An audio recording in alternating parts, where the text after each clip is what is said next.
Child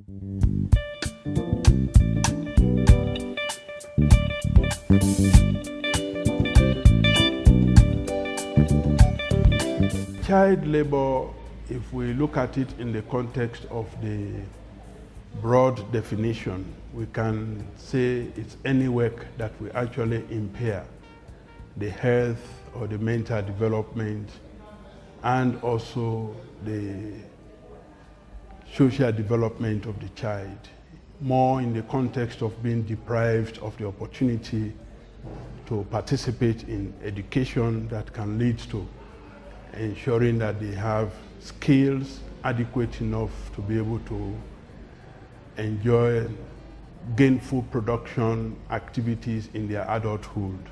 So more or less anything that can actually deprive the child of his or her physical and mental development.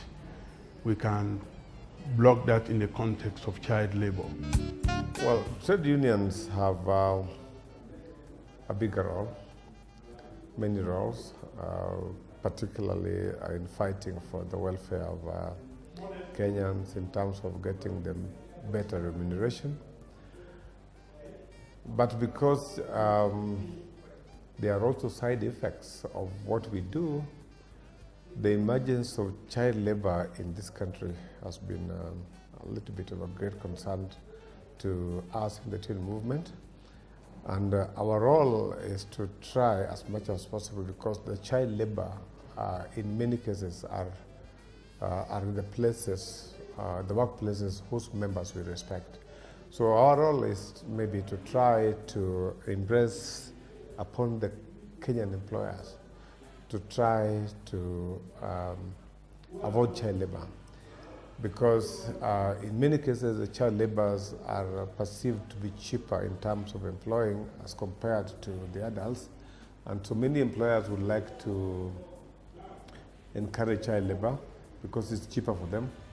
But in the final analysis, it becomes more expensive to the country, because we shall have lost the direction where we want to go in terms of educating our children, so that there will be a gap later on in terms of the qualified and skilled Kenyans.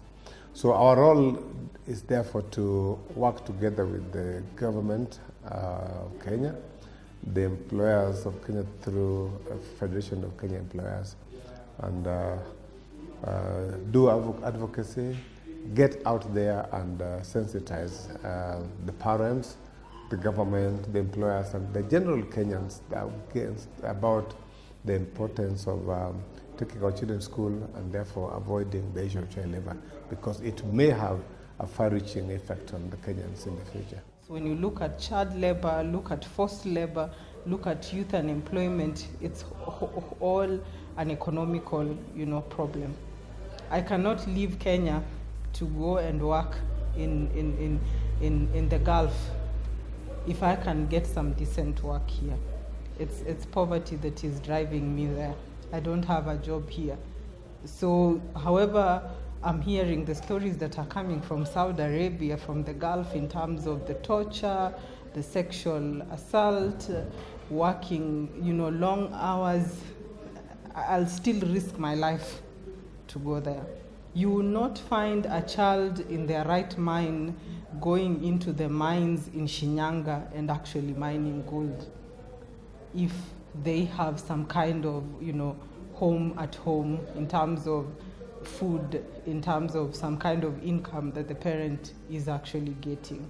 So for me, it's all about, the economy, sustainable development, and it brings me back to the full implementation of the SDGs. ILO has been in the forefront for over 20 years now, trying to help Kenyans eradicate the issue of child labor.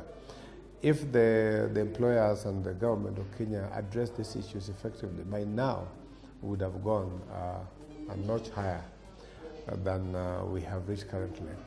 And I think, yes, we can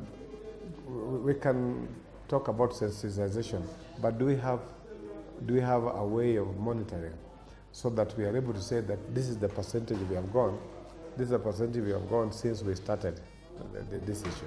so that we are able to know that those who went to school as a result of the first level of sensitization, have they continued in school? So that we know that this first lot that we did in the year 1996, for example, some of them have been products and they have gone to the university level, so that they can go back and even talk to the young men that yes, we used to pluck tea, you used to pluck coffee, but we were removed, we were in class, and here we are graduates. So it can happen to you. That kind of machinery, I don't think that it has been put in place. If it is in place, I don't know about it. There is a project which is running, and I'm sure it's just about to phase out. It's called the Arise program under the ILO, and trade unions have been engaged, and on awareness basis, we have engaged our sectoral unions, especially those in the mining and agriculture sectors, on issues of child labor. And they, with this information, they go down and pass on this information to their members on issues of child labor.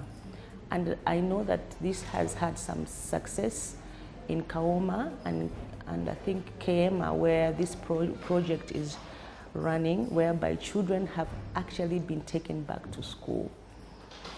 And I think for the government, it's also helping out because it's giving some sort of social assistance to these vulnerable families, which lightens the burden of them having to send their children to go and work in the farms. So children are going back to school, and we've had success stories whereby a child has stopped being a child laborer and now they're going back to school, and they're happy because most of them didn't know that it was good to go back to school because they were earning money.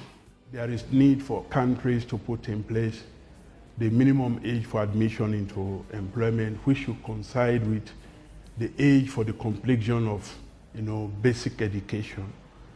So in this case, according to the ILO, we can refer to the 15 years, which is actually in accordance with the age as defined within the Convention 138.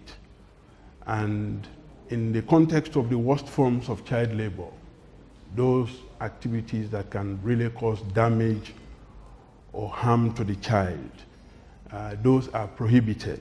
So any work that can damage the well-being of the child should not be allowed within the ages below 18 years. So we have to talk about something else. If it is anything else to be done, then according to the Convention 182, it should be minimum of 16 years, but under strict conditions, probably under the supervision of someone who can monitor the work of the child that has been put to undertake any work that is dangerous or perceived to be dangerous.